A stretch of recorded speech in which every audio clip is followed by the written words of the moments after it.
at your neeti now. Brij Bhushan Agarwal, VC&MD at Shyam Metalics and Energy on the show with us right now. Mr. Agarwal, great to have you on the show. Let's first talk about the numbers because despite higher realizations and volumes, cost inflation clearly seems to have dented your performance.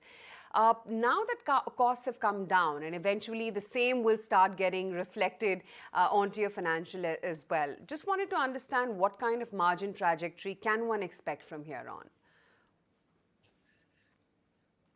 If you see the second quarter is going to be also a little bit under the pressure because we all carry the inventories but since the cost of the inventory is coming down, the raw material prices, there are corrections.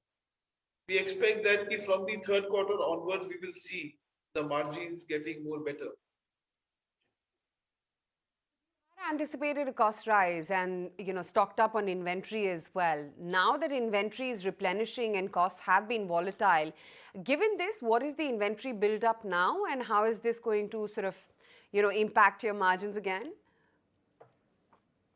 See, now if you see the effect on the inventory, prices have come down in last 1.5 to 2 months, and seeing the present market and the second quarter persistence scenario, what we are seeing in the market, I believe we will be, maintaining somewhere in the same similarities of Q1 23.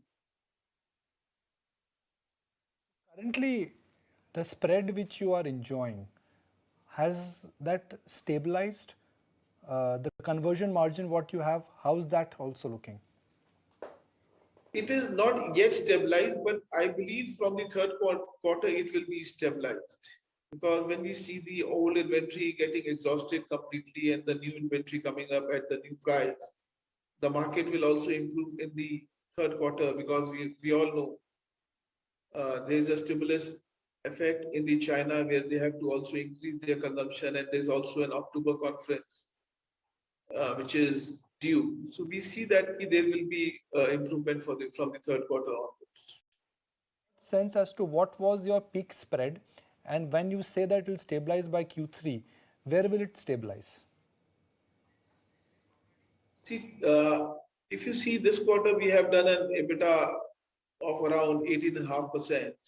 And when we see on the average of 23, seeing the EBITDA of the first quarter, which was pretty decent in comparison with the, so I believe it should be around 18 to 20% should be the EBIT for this coming year 23. A representation had been given to the government for the rollback or the relaxation on the imposition of export duty. So what exactly are you picking up in terms of the industry chatter around this, given the current situation on the rollback? Do you think it's possible anytime soon? Yes, we are very optimistic because, the market has come down. Whatever the inflation of the steel prices, where our end consumer, the project was suffering is within the price range, expected price range, and internationally also there is a huge correction in the steel price. So presently, I'm pretty sure and very optimistic seeing the proactive of the government side that some reductions in the export duty might happen, and there will be much more better stability in the terms of the price. And what's the sense that you're getting in terms of the price correction in steel as well, given that the actual price drop has been quite more? What would you attribute this to, and what is the outlook when it comes to the overall environment? See, I don't see any further price corrections in the steel because, right now we are very much, whatever the corrections could have happened, there has been an enormous correction already happened. And the prices are going down. The demand is also becoming better day by day. All the projects are very much active, and all the projects are time bound with the government, policies and all. So I'm very confident, the price henceforth will be very stable, and the margins are going to come on the better side with the reduction in the cost. from the raw material prospect and the plant utilization. When you say steel prices have come down, what is the quantum when the steel duty was imposed versus now? And I'm talking about global prices. See, if you see the global prices, which was earlier, and now if you see around 12 to 15,000 rupees per ton, there has been a correction in the flat prices, and long product is not very dominated from the export or the import prospect.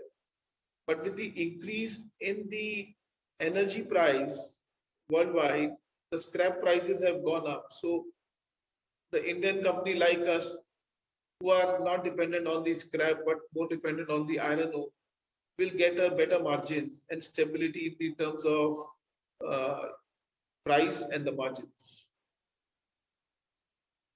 Taking time out and joining in and giving us a sense on the outlook of demand, your margin trajectory, as well as the duty imposition.